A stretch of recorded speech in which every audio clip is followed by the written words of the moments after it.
अब ये क्वेश्चन क्या कह रहा है, इस क्वेश्चन को ध्यान से समझेंगे। इस क्वेश्चन को शिवम ने भेजा है, दिल्ली से है, शिवम जेई की तैयारी कर रहा है। क्वेश्चन बोला है find the mass capital M. यहां पर आप देख रहे हो ये कैपिटल एम जो है ये मास फाइंड आउट करना है of the hanging block in the figure which will prevent the smaller block from slipping over the triangular block. ये जो कैपिटल एम है इसका मास फाइंड आउट करना है ताकि ये जो स्मॉल एम है ये स्मॉल एम इसके ऊपर स्लिप ना हो, है ना।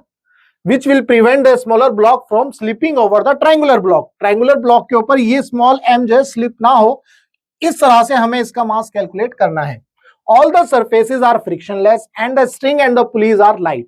हमें जो है ये बताया गया है कि जितने भी सर्फेसेस हैं वो फ्रिक्शनलेस हैं, string and pulleys are light. तो इस सवाल को जब भी आप देखोगे इस तरह के सवाल को तो आपको फ्री बॉडी डायग्राम बनाना आना चाहिए, ठीक है। तो हमने क्या किया, सबसे पहले मैंने इस ब्लॉक को कंसीडर करूंगा। ये जो ब्लॉक है जिसका मास कैपिटल एम है, मैं अगर इसका फ्री बॉडी डायग्राम देखूं तो मैंने देखो ब्लू कलर से लिखा हुआ है, तो जिन जिनके मैं फ्री बॉडी डायग्राम बनाता रहूंगा उनकी इक्वेशन ब्लू कलर से डायग्राम और इक्वेशन पे नंबर 1 2 3 लिखा है। तो लेट्स से कि जैसे ये ब्लॉक है इसके ऊपर देखो इसका जो वेट होगा mg डाउनवर्ड लगेगा। मैंने ये अज्यूम कर लिया कि जो इसका एक्सेलरेशन है वो ए एक्सेलरेशन से डाउनवर्ड डायरेक्शन में जा रहा है। तो इस ब्लॉक के ऊपर ये स्ट्रिंग कनेक्ट है तो यहां पर टेंशन लग रही है टी, यहां आप देख रहे हो। तो मैंने इक्वेशन बना ली T minus capital M G is equal to minus M A. उम्मीद करता हूं ये इक्वेशन आपको समझ में आ गई भाई, फ्री बॉडी डायग्राम फर्स्ट का और ये फर्स्ट ही इक्वेशन। अब बात करते हैं हम दूसरे डायग्राम की। अब मैं इस स्मॉल ब्लॉक की बात करूंगा। मुझे क्वेश्चन में ये बताया गया है कि ये जो ब्लॉक है छोटा वाला ये स्लिप नहीं करना चाहिए। तो जब ये स्लिप नहीं करेगा तो क्या सिचुएशन होगी, वो जहां पर ये स्लिप नहीं करेगा वो हमें समझना है।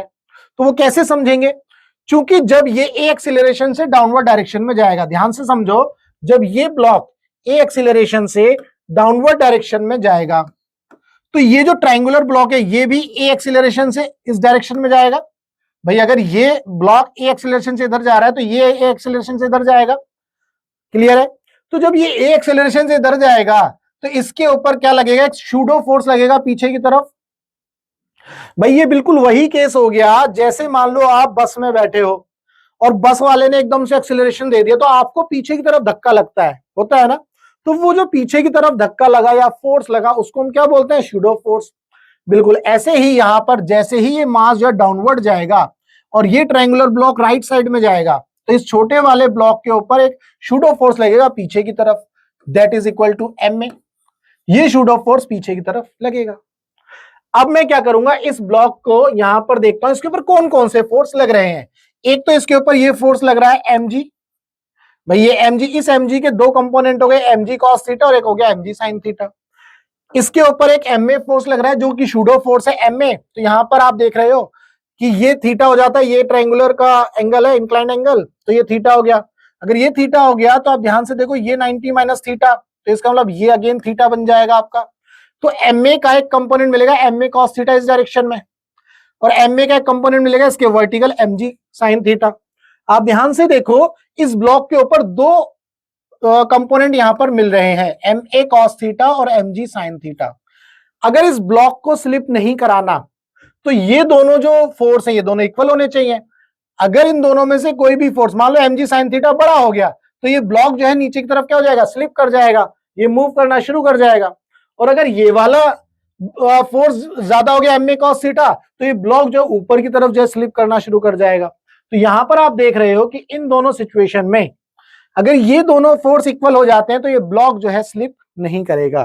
तो यहां पर नो स्लिपिंग की कंडीशन में ma cos थीटा जो है mg sin थीटा के इक्वल आ जाता है। तो m से m कैंसिल, तो a की वैल्यू क्या आ गई, g tan थीटा।